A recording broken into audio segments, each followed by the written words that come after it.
তাপসের পদত্যাগ পত্র গৃহীত হলো। তাপসের পদত্যাগ গ্রহণ করলেন স্পিকার। গতকাল পদ্ধতিগত ত্রুটির জন্য গতকালকে গৃহীত হয়নি সেই পদত্যাগ পত্র এবং আজকে ত্রুটির সংশোধনের পর গৃহীত হলো তাপসের ইস্তফা। আমাদের সঙ্গে রয়েছেন প্রতিনিধি উজ্জ্বল। দেখো, অবশেষে তাপস রায়ের যে পদত্যাগ পত্র তা গৃহীত হলো। গতকালকে পদত্যাগ পত্র দেওয়ার কথা ছিল, তিনি এসেছিলেন পদত্যাগ পত্র দিতে, কিন্তু শেষ পর্যন্ত স্পিকার জানিয়েছিলেন যে বেশ কিছু পদ্ধতিগত ত্রুটি রয়েছে এবং এই পদ্ধতিগত ত্রুটি অবশ্যই যে অনেকটা সময় যে টাইপ ছাড়া হাতে লিখে বেশ কিছু লেখা থাকতে হয়, সেই জায়গাটা আজকে বেশি সংশোধন করার প্রয়োজন ছিল।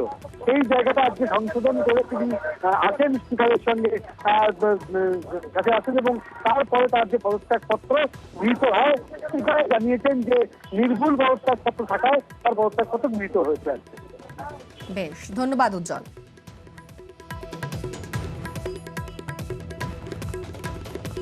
স্পিকার জানাচ্ছিলেন যে একটা টেকনিক্যাল কারণে ঠিক টেকনিক্যাল কারণ ছিল, তো সেটা যেটা রুলসে রয়েছে সেটা আমি ঠিক করে দিলাম এবং রেজিগনেশন অ্যাকসেপ্টেড। আপনার ইস্তফাপত্র গৃহীত।